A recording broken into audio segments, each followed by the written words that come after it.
दोस्तों इस वीडियो में मैं आपको बताऊंगा कि आप ज़ीरो नॉलेज से स्टार्ट करके पाइथन के एक्सपर्ट कैसे बन सकते हो, वो भी 1 रुपये का भी खर्चा किए बिना। सारे ट्यूटोरियल एक्सरसाइजेस वगैरह यूट्यूब पे फ्री में अवेलेबल है। मैं सब रिसोर्सेज की बात करूंगा। और पाइथन जो लैंग्वेज है उसमें करियर अपॉर्चुनिटीज़ बहुत ही ज़्यादा है। अच्छे पाइथन प्रोग्रामर साल के 50-50 लाख रुपए तक की सैलरी बनाते हैं। और ये लैंग्वेज लर्न करना बहुत ही इजी है। आपका बैकग्राउंड अगर मैकेनिकल इंजीनियर कुछ भी हो, अगर आप 12th स्टैंडर्ड में भी पढ़ते हो तो भी पाइथन को इजीली सीख सकते हो। यहाँ पे मैंने टॉपिक्स की टाइमलाइन दी है, तो अगर आपको स्किप अहेड करना है तो फील फ्री। सबसे पहला पॉइंट होता है पाइथन की कोडिंग स्किल्स।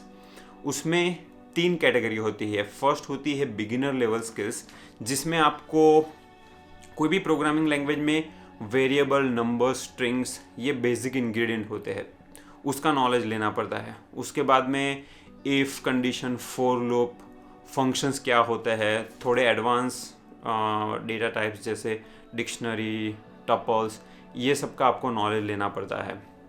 उसके बाद में आपको मॉड्यूल्स पाइथन में कैसे काम करते हैं। पाइथन का एक बिग एडवांटेज है कि वहाँ पे बहुत सारे रेडीमेड लाइब्रेरीज, जिसको हम मॉड्यूल बोलते हैं, वो अवेलेबल है। और file handling, working with Jason, ये सब अगर आप सीखोगे तो आप में बिगिनर लेवल स्किल आ जाएगी। उसके लिए मैंने अपने ये यूट्यूब के ट्यूटोरियल का आपको लिंक यहाँ पे दिया हुआ है। तो आप, ये बहुत छोटे छोटे वीडियो है, 10-10, 15-15 मिनट के, कोई भी सीख सकता है। मैं बोलता हूँ आपको 10th स्टैंडर्ड में पढ़ता हुआ बच्चा भी सीख सकता है। पाइथन इतनी ईजी लैंग्वेज है। और सबसे मज़ेदार चीज़ ये है कि इस ट्यूटोरियल में अगर आप वीडियो डिस्क्रिप्शन चेक करोगे तो मैंने एक्सरसाइज दी है। जैसे ये फाइल हैंडलिंग का ट्यूटोरियल है, उसमें अगर आप वीडियो डिस्क्रिप्शन में क्लिक करके एक्सरसाइज को खोलोगे तो बहुत ही अच्छी वाली एक्सरसाइज मिलेगी। उसमें सॉल्यूशन की लिंक भी होगी। लेकिन मैं एक्सपेक्ट करता हूँ कि आप अच्छे सिंसियर स्टूडेंट हो, तो आप खुद से ट्राई करोगे, बाद में ही सॉल्यूशन लिंक को देखेंगे। अगर सॉल्यूशन लिंक को अगर आपने पहले ही खोल के देख लिया आंसर, तो मैंने है ना एक मैजिक करके कोरोना वायरस डाल दिया है इसमें, तो वो आपके कंप्यूटर पे आ जाएगा, आपके कंप्यूटर को फीवर हो जाएगा। तो आप ध्यान रखिए कि आप एक्सरसाइज पहले कीजिए और उसके बाद में ही सॉल्यूशन देखिए। तो ये सब ट्यूटोरियल्स मैंने जितने टॉपिक बोले, और तकरीबन 16 ट्यूटोरियल हो गए। मेरा पाइथन का हिंदी ट्यूटोरियल का प्लेलिस्ट है, इंग्लिश का भी है, और दोनों की लिंक मैं वीडियो डिस्क्रिप्शन में देने वाला हूँ। तो वीडियो डिस्क्रिप्शन ज़रूर चेक कीजिए। अगर आपको हिंदी में ट्यूटोरियल देखना है तो हिंदी में देखिए, इंग्लिश में देखना है तो इंग्लिश में देखिए। और एक्सरसाइज करना ज़रूर कीजिए, क्योंकि कोडिंग में एक्सरसाइज जो होती है वो मोस्ट इम्पॉर्टेंट चीज़ है। लोग यार ट्यूटोरियल वीडियो देखने में इतना सारा टाइम वेस्ट करते हैं, वो अच्छी बात नहीं है। आप ट्यूटोरियल एक बार देखिए, लेकिन ज़्यादा प्रैक्टिस कीजिए। तो आप में let's say beginner level skill अभी आ गई। उसके बाद में आता है इंटरमीडिएट स्किल्स, जिसमें होता है एक्सेप्शन हैंडलिंग।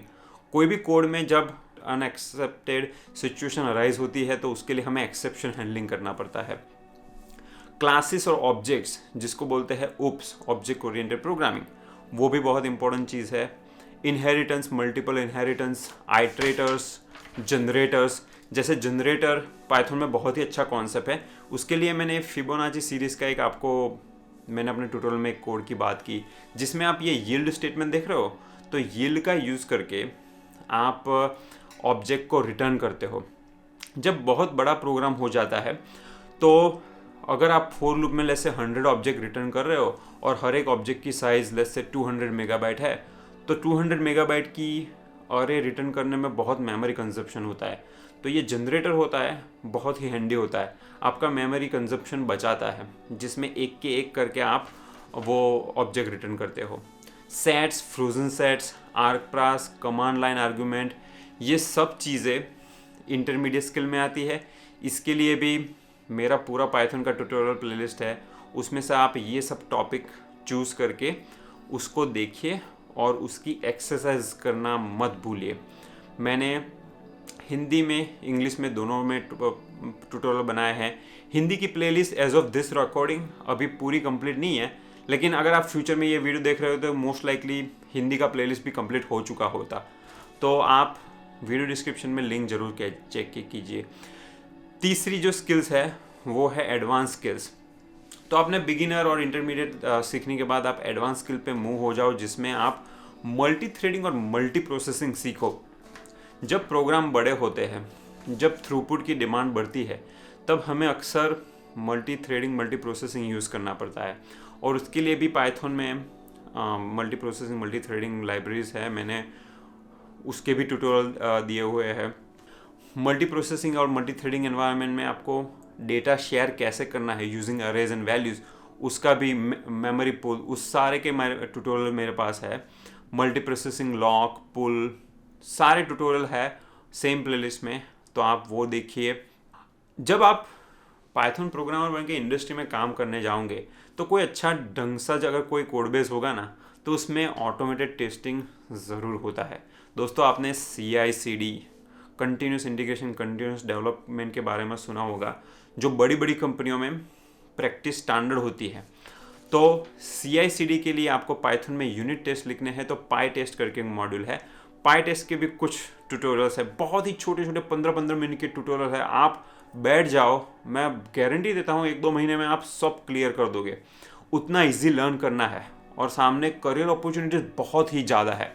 तो आप CI/CD पाई टेस्ट का यूज़ करके, पाई टेस्ट फिक्सचर, वो सारे आप ट्यूटोरियल देख लीजिए। उसके बाद में आते हैं डेकोरेटर्स।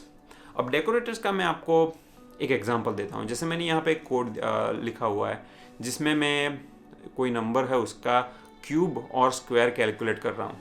अगर मेरे को टाइम जानना है कि हर एक में टाइम कितना जा रहा है, तो मैं ऐट टाइम इट ये ऐसा डेकोरेटर बना सकता हूँ। तो वो करेगा क्या कि हर एक फंक्शन का टाइम मेजर कर देगा। यूजुअली नहीं तो आपको टाइम स्टैम्प खुद से स्टार्ट और एंड में लिख के प्रिंट करवाना होता है, लेकिन अगर आप ऐट टाइम इट फंक्शन के ऊपर डाल दो तो मस्त आपका टाइम प्रिंट हो जाएगा। तो ये डेकोरेटर फीचर बहुत ही अच्छा फीचर है, जो एडवांस फीचर में आता है। उसके अलावा कंटेक्स्ट मैनेजर्स भी होते हैं। तो आप ये सारे जो मैंने टॉपिक बताए सब वीडियो दिए हुए हैं, वीडियो को देखिए, एक्सरसाइज कीजिए, और ये सारे टॉपिक कवर करने के बाद आपके अंदर पाइथन की जो लैंग्वेज स्पेसिफिक स्किल्स है वो आ जाएगी। अब अच्छा पाइथन प्रोग्रामर बनने के लिए सिर्फ लैंग्वेज का सिंटेक्स आना वो तो एक बहुत ही छोटी बात है, उसके लिए दूसरी भी ज़रूरत पड़ती है, और उसमें सबसे इम्पोर्टेंट स्किल होती है डेटा स्ट्रक्चर्स और एल्गोरिदम्स। डेटा स्ट्रक्चर और एल्गोरिदम के बिना कोई भी पर्सन एक अच्छा प्रोग्रामर नहीं बन सकता। और मज़ेदार चीज़ ये है कि डेटा स्ट्रक्चर और एल्गोरिदम है ना, इट्स लाइक गॉड, वो सब प्रोग्रामिंग लैंग्वेज में है। वो पाइथन, C++, कोई भी चीज़ लिख दी है, डेटा स्ट्रक्चर और एल्गोरिदम उसमें आएंगे ही आएंगे। और अगर आपको उसका अच्छा नॉलेज है ना, तो आप एक अच्छा एफिशिएंट बेटर प्रोग्राम लिख सकते हो। अगर आप जॉब इंटरव्यू में जा रहे हो तो डेटा स्ट्रक्चर और एल्गोरिदम के क्वेश्चन वो पूछे गए, वो सबसे इंपॉर्टेंट चीज़ है। अगर आपको डेटा स्ट्रक्चर और एल्गोरिदम आ गया ना, तो आप कोई भी जॉब सॉफ्टवेयर इंजीनियरिंग का इंटरव्यू क्रैक कर सकते हो। मैं आपको एक कोड स्निपेट दिखा रहा हूँ यहाँ पे पाइथन में, जिसमें मेरे पास कस्टमर्स के रिकॉर्ड है, उसमें से मेरे को यूनिक कंट्रीज है ना वो फाइंड करने हैं। अब ये मैं पाइथन के लिस्ट का यूज़ करके कर सकता हूँ और वो कोड चलेगा। लेकिन अगर आप सेट का यूज़ कर रहे हो, सेट एक अलग डेटा स्ट्रक्चर है जो एलिमेंट की यूनिकनेस को गारंटी करता है। उसमें कोई भी एलिमेंट इंसर्ट करोगे ना, अगर डुप्लीकेट होगा ना तो वो डुप्लीकेट नहीं आएगा, वो फिल्टर कर देगा। तो अगर सेट यूज़ करते हो तो इस कोड में वो बेहतर रहेगा, आपका कोड कॉम्पैक्ट, अच्छा और एफिशिएंट बनेगा। तो आप जब इंडस्ट्री में जाके कोड लिखोगे और सिर्फ पाइथन सीखी है और डेटा स्ट्रक्चर एल्गोरिदम नहीं सीखा है, तो आपका कोड बहुत ही मैसी और बगी हो जाएगा। इसीलिए डेटा स्ट्रक्चर्स और एल्गोरिदम का अच्छा नॉलेज होना ज़रूरी है, और इसी की वजह से मैंने एक पूरा अच्छा वाला एक ट्यूटोरियल प्लेलिस्ट क्रिएट किया है, जिसमें डेटा स्ट्रक्चर और एल्गोरिदम सारे टॉपिक मैंने कवर किए हैं। इस सारे वीडियो में सबसे इम्पोर्टेंट चीज़ अगेन वही है कि एक्सरसाइजेस। आप ट्यूटोरियल के वीडियो देखो, और मस्त वीडियो में एक विजुअलाइजेशन से समझाया गया है कि डेटा स्ट्रक्चर जैसे बाइनरी ट्री क्या होता है। उसके बाद में हम पाइथन में कोड लिखते हैं बाइनरी ट्री को इम्प्लीमेंट करने का, और उसके बाद में हम एक्सरसाइज करते हैं। ठीक है, तो आपका एक प्रॉपर हैंड होल्डिंग हो जाएगा। आपको कोई भी कोर्स खरीदने की ज़रूरत ही नहीं है, आप सिर्फ यही फॉलो करो बिना रुपए खर्च किए, ज़ीरो, फ्री में आप डेटा स्ट्रक्चर एल्गोरिदम सीख सकते हो।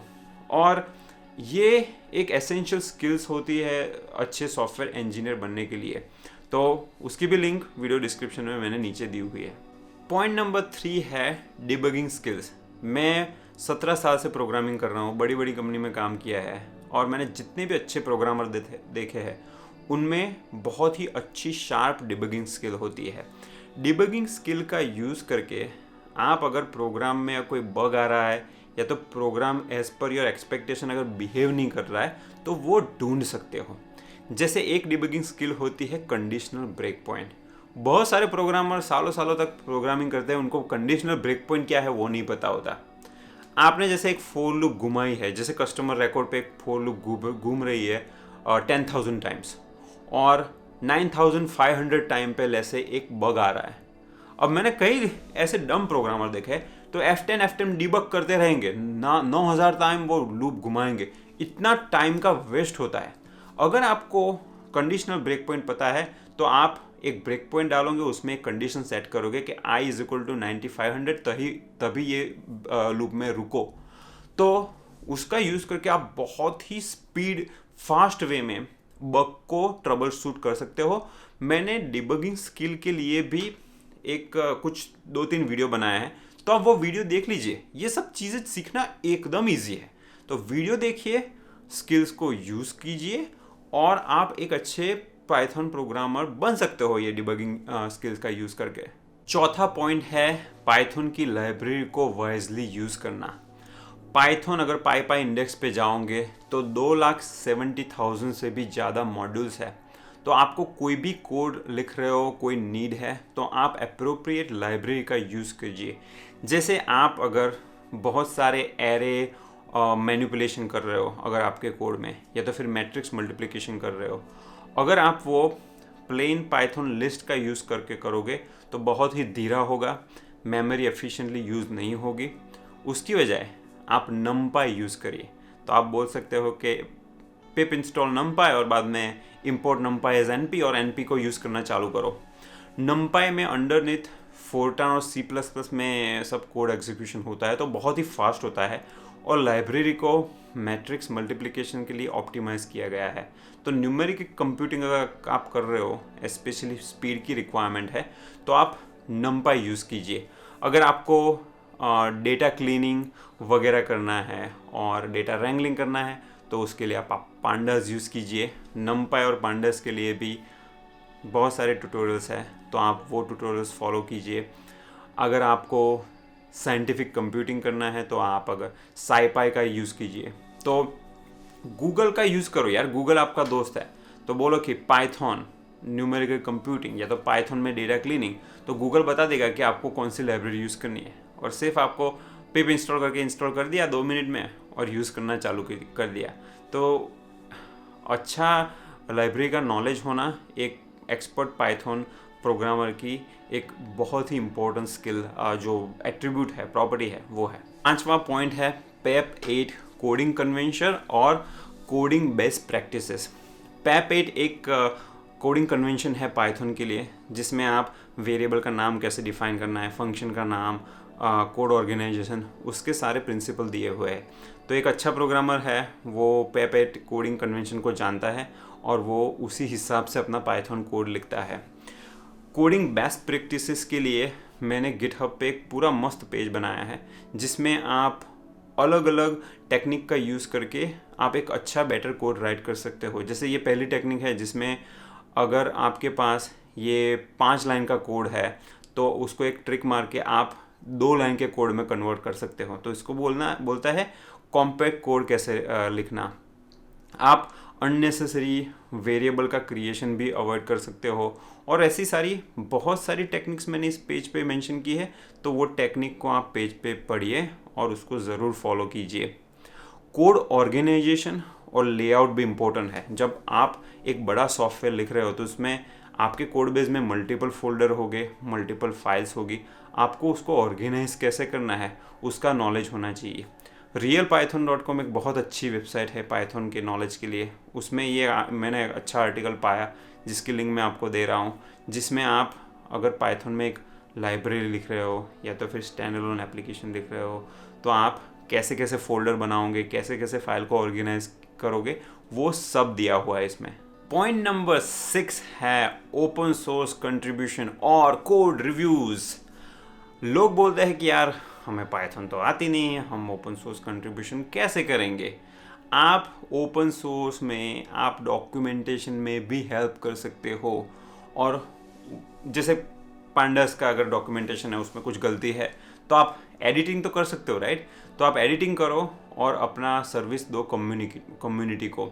अगर आपको जैसे पांडास एक जो पाइथन का पैकेज है पॉपुलर है, तो आप गूगल कीजिए पांडास ओपन इश्यूज़, उसमें आपको गिटहब की पांडास की लिंक मिलेगी जिसमें बहुत सारे इश्यूज़ ओपन हो गए। तो आप इश्यू को रीड कीजिए, कोई भी एक इश्यू आप वॉलंटियरली ऐसा बोल सकते हो कि मैं ये फिक्स करूँगा, और वो फिक्स करके आप पुल रिक्वेस्ट दे सकते हो। तो पुल रिक्वेस्ट आपकी जो रिव्यू करेंगे वो एक्सपर्ट लोग हो गए, जो पांडास के मेजर कंट्रीब्यूटर है वो।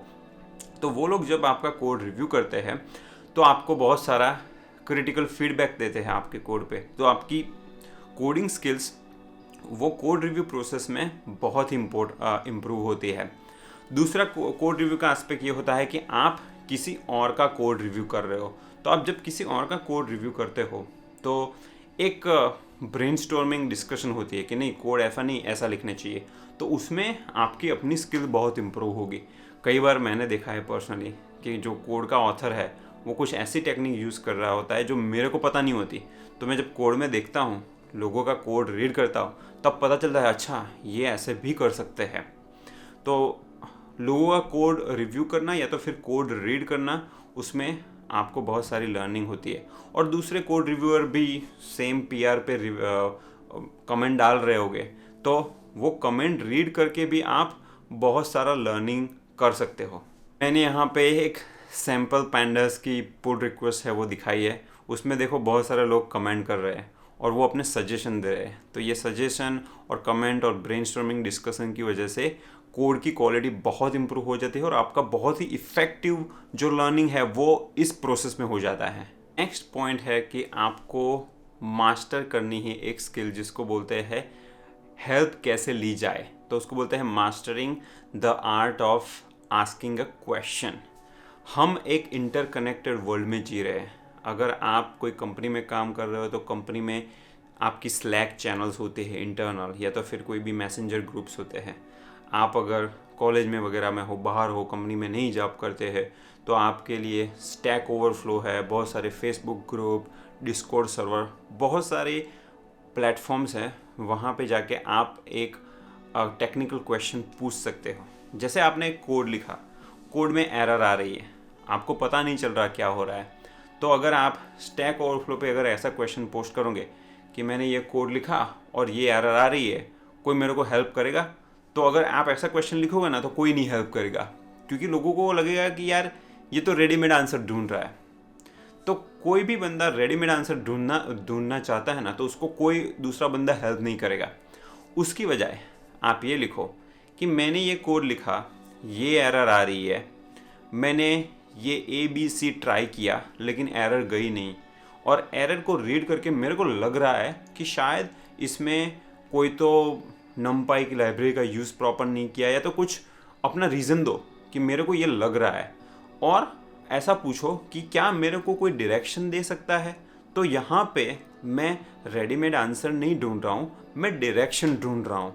तो ऐसा मैं अगर क्वेश्चन पोस्ट करूँगा ना स्टैक ओवरफ्लो में, तो बहुत सारे लोग मुझे हेल्प करेंगे, क्योंकि मैं एक गरीब लाचार हूँ ऐसा नहीं दिखेगा। ऐसा दिखेगा कि यार मैं फाइट मार रहा हूँ, मैं अपना कोड है तो उसमें एरर आई तो मैंने अपना ट्राई किया है, मैंने ड्यू डिलीजेंस किया है, लेकिन फिर भी नहीं हो रहा है। इसीलिए मैं आपसे एक डायरेक्शन मांग रहा हूँ, आपसे कोई रेडीमेड आंसर नहीं मांग रहा हूँ। तो ऐसा करोगे ना तो बहुत सारे लोग आपको हेल्प करेंगे।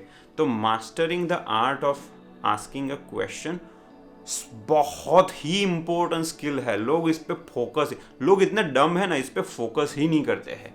आपको ये भी आना चाहिए कि गूगल को क्या पूछना है। कई बार लोगों को पता भी नहीं होता कि गूगल में सर्च क्या करना है।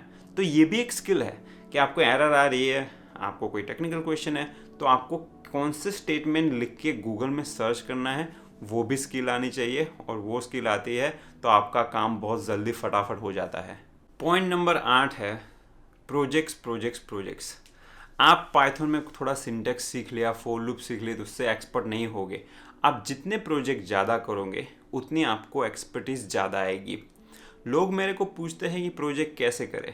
मैं कॉलेज में हूँ और मैंने कुछ डमी प्रोजेक्ट किए हैं, या तो फिर मैं मैकेनिकल इंजीनियर हूँ, मेरे को कोडिंग सीखनी है तो प्रोजेक्ट कैसे करो। अरे भाई, अगर आप मैकेनिकल इंजीनियर हो या तो बैंक के एम्प्लॉय हो तो कंप्यूटर में काम कर रहे हो, आप कोई रिपीटेटिव काम अगर कर रहे हो, जैसे एक्सेल फाइल में थोड़ा नंबर्स को लेके आप नंबर क्रंचिंग कर रहे हो, तो वो सब आप पाइथन में ऑटोमेट करने का ट्राई करो।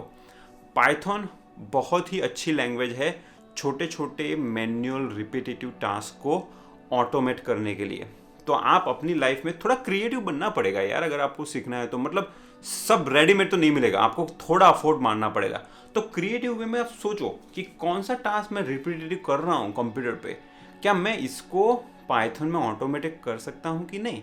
और वो रिपीटेटिव काम करने में अगर 5 मिनट जाते हैं तो कोड लिखने में शायद 1 घंटा चला जाए, लेकिन 1 घंटा आप अभी स्पेंड करोगे तो हर रोज़ आपकी जो 5-5 मिनट जा रही है ना वो बचाओगे, तो आपको टाइम जो सेव होगा फ्यूचर में और आपकी पाइथन की कोडिंग स्किल आ जाएंगी। दूसरा ये कर सकते हो कि आप नज़दीक में कोई एनजीओ है उसमें जाओ, या तो फिर आपका रिलेटिव है, उसका ग्रोसरी स्टोर है, डॉक्टर है, उसका एक डेटाबेस है, तो आप उसको बोलो कि यार मैं आपको पाइथन में छोटा टूल या छोटी एप्लीकेशन या छोटा बैकएंड लिख के देता हूँ। तो ये करने से आप सिर्फ डमी प्रोजेक्ट नहीं कर रहे हो, आप एक रियल प्रोजेक्ट कर रहे हो। और दूसरे बंदे को तो अगर फ्री में काम मिल रहा है तो शायद वो हाँ बोल देगा। तो आपको एक कोडिंग का तो एक्सपीरियंस मिल रहा है, साथ साथ में client communication, requirement gathering, soft skills बहुत ज़्यादा इम्प्रूव होगी।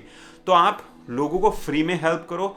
मैंने एक सेपरेट वीडियो बनाया है जिसमें मैंने बहुत सारी टिप्स दी है कि आप रियल प्रोजेक्ट में आप कैसे काम कर सकते हो अगर आपके पास जॉब नहीं है। अगर आपके पास जॉब है और उसमें से अगर आपको कुछ प्रोजेक्ट मिल रहे हैं, रियल प्रोजेक्ट, तो ठीक है यार, तो अच्छा है। जॉब में रियल प्रोजेक्ट मिल रहा है तो वेल एंड गुड। तो आप क्रिएटिव होके ऐसे अपॉर्चुनिटी ढूंढो जिसमें आपको रियल पाइथन प्रोजेक्ट करने को मिले, और आप डाइवर्स सेट ऑफ जब प्रोजेक्ट करोगे तो आपका नॉलेज बढ़ता ही जाएगा। तो आप जितने भी हो सके उतने प्रोजेक्ट पे काम करो। सिर्फ वीडियो ट्यूटोरियल सिंटेक्स सीखने से नहीं होगा, इन द एंड तो वो प्रोजेक्ट ही है। आपको अगर कोई कंपनी जॉब के लिए लेगी तो वो आप प्रोजेक्ट ही कर रहे हो। तो इसीलिए प्रोजेक्ट्स बहुत इंपॉर्टेंट है। आई होप आपको सारी टिप्स पसंद आई होगी। अगर आपकी कोई फेवरेट टिप है इसमें, या तो फिर मैंने कुछ मिस किया है, तो वीडियो कमेंट में नीचे पोस्ट कीजिए, मैं इस पर रिस्पॉन्स ज़रूर करूँगा। और वीडियो को लाइक कीजिए, फ्रेंड के साथ शेयर कीजिए। मैंने सेम वीडियो इंग्लिश में भी बनाया है बाय द वे, अगर आपको इंग्लिश में देखना है तो ये वीडियो को आप सारी टिप्स को फॉलो कीजिए। पाइथन में बोल रहा हूँ, पाइथन सबसे ईजी लैंग्वेज है दोस्तों। मैं खुद पाइथन प्रोग्राम हूँ सालों से। C++, जावा, कोई भी लैंग्वेज देख लो, पाइथन मोस्ट ईजीएस्ट लैंग्वेज है। 8 साल का बच्चा भी सीख सकता है।